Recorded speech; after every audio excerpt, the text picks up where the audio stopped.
Hello, hello! Andito na naman po tayo.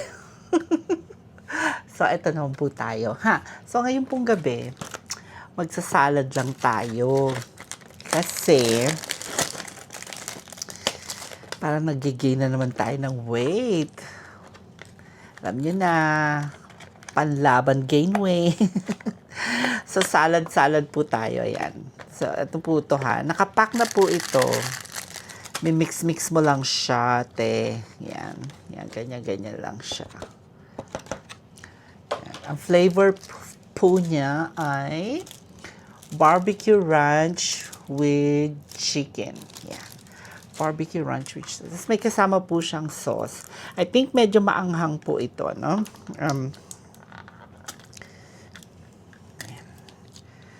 Lalagay ba natin? Naamoy ko yung beans. Masarap po ito, promise. Kasi natikman ko na to before. Actually, pag wala si mother, tsaka si father, ganito po yung kinakain ko. Minsan magluluto, minsan hindi. Tapos, yan, ganyan lang siya. Kasi mabilis. At saka light. Yan. Pag may time naman, pwede ka naman kumain ng gulay lang. Huwag ka na mahiya. Tapos meron tayong so kala nyo diet. May chips. So, meron tayong konting chips dito. Yan, just enough para meron tayong mga pachuchay. Anyway, kaya po tayo so, baka naman nakita nyo na. Meron pa pala. Ito, titikman natin yung Santa Cruz Mango Lemonade.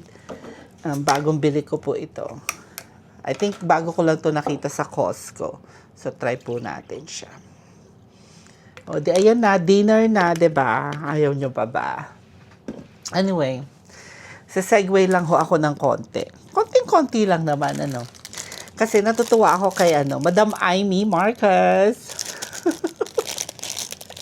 Actually, na-order ko na po ito bago pa niya nailabas. So, ngayon lang po dumating yun sa akin. Siguro dahil in demand siya at in-order ni Madam Amy. Ayan, para sa mga kinauukulan. Yung kami Madam Amy, brown. Ito pong sa akin is black. Ayan, pareho na po kami may alagang buwaya. Bato-bato sa langit, tamaan, wag magagalit, ha? Kung talagang feel mong buhaya ka, di buhaya ka. Ito naman bag lang. This is a novelty bag. So, gagamitin ko po siya bukas kasi I work tomorrow. Pagkatapos, syempre, konting rampa, may date. Actually, hindi lang sa Pilipinas may buhaya. Dito po to sa Amerika. So, imported po itong buhaya na to.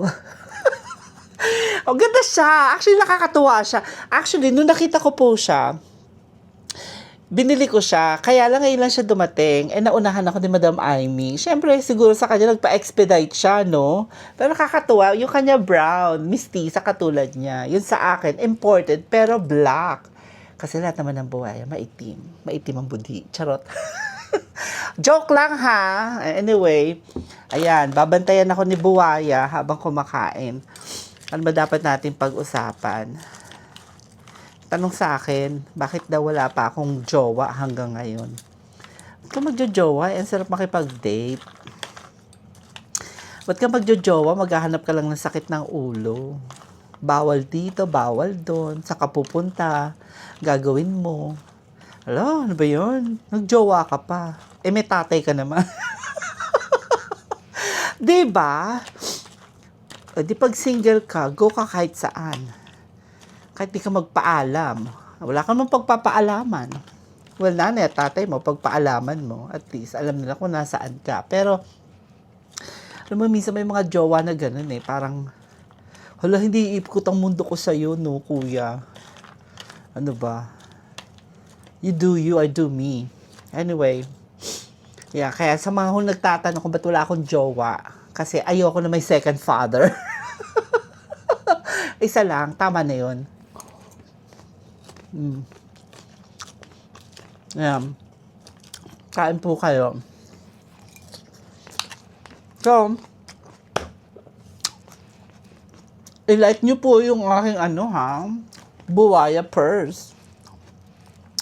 I'll see you again. Thank you. Bye-bye.